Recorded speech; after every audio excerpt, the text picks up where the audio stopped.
नमस्कार, वेलकम। आज हम लोग वर्गमूल में वर्गमूल वो किस प्रकार बनाएंगे वो हम लोग सीख रहे हैं।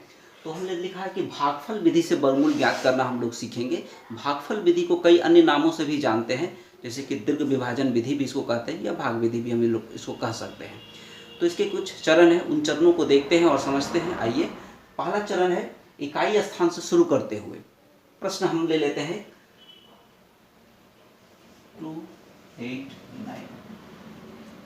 289 प्रश्न को 289 को हमने लिया। इसको हम लोग किस प्रकार वर्गमूल निकालेंगे भाग विधि से, आइए देखते हैं।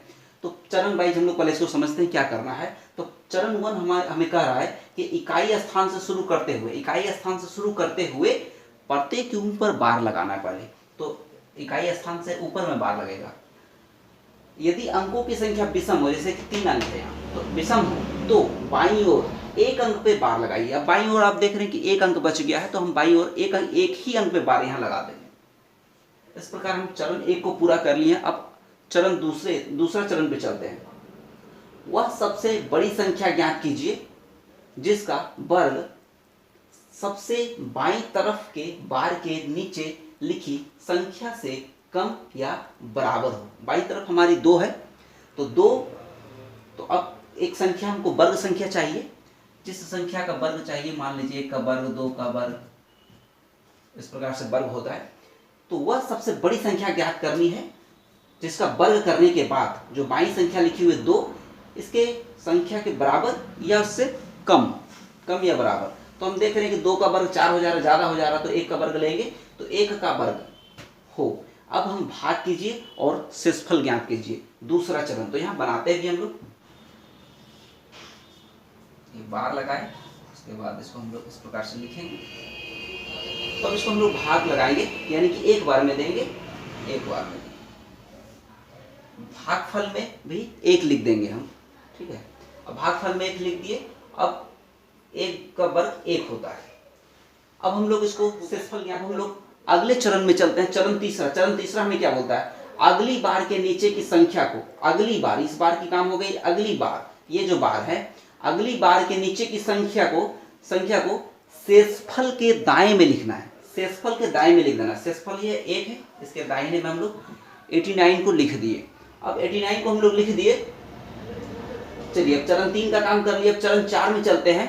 भाजक में उसी अंक को जोड़िए, जो भाजक हमारा 1 है उसी अंक को जोड़ना है और इसके दाएं में खाली स्थान रखना है। चलिए, भाजक जो था 1 था पहले, और 1 में 1 को ही जोड़ दिए। भाजक जितना रहेगा उतना ही आप जोड़ दीजिए। 1 1 2 और 1 1 2 लिख दिए जोड़कर, और दाहिनी ओर जगह खाली आपको रखना है। ये जो खाली स्थान रखें, क्यों रखें, ये जो खाली स्थान है इसको हम लोग भरने के लिए संभावित अंक का अनुमान लगाएंगे कि संभावित अंक यहाँ कौन सी संख्या रखेंगे जिसको गुना करने के बाद आपका 189 आ जाए या उससे कम देना है। तो हम लोग संभावित अंक की तलाश करते हैं, या संभावित अंक कितना हम लोग लिखेंगे।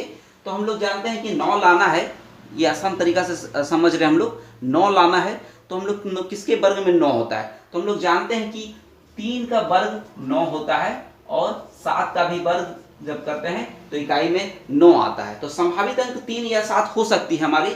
तो यहाँ हमको 3 लिखना पड़ेगा या 7 लिखना पड़ेगा। तो हम देख लेंगे कि किसके साथ गुना करने के बाद 189 प्राप्त हो रही है।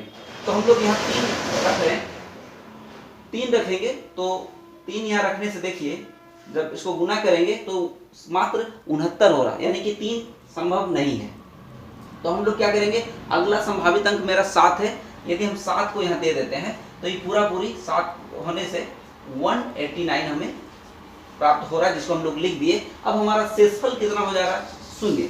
शेषफल हमारा 0 प्राप्त हो जा रहा है, और कितने बार में दिए, 7। तो भागफल हो गया 7।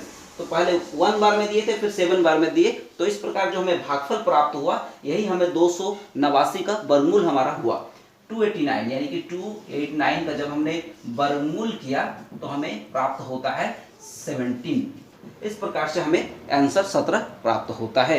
इसी के साथ अब अगले प्रश्न पे आगे बढ़ेंगे, और अगले प्रश्न को इन्हीं चरणों को ध्यान में रखते हुए हमें बनाने में सुविधा होगी, इसलिए इन चरणों का ही इस्तेमाल करेंगे और ये हम लोग बनाते जाएंगे इस प्रकार से। चाहे वो संख्या कितनी भी बड़ी हो, कितना भी हो, आप प्रयास कीजिए।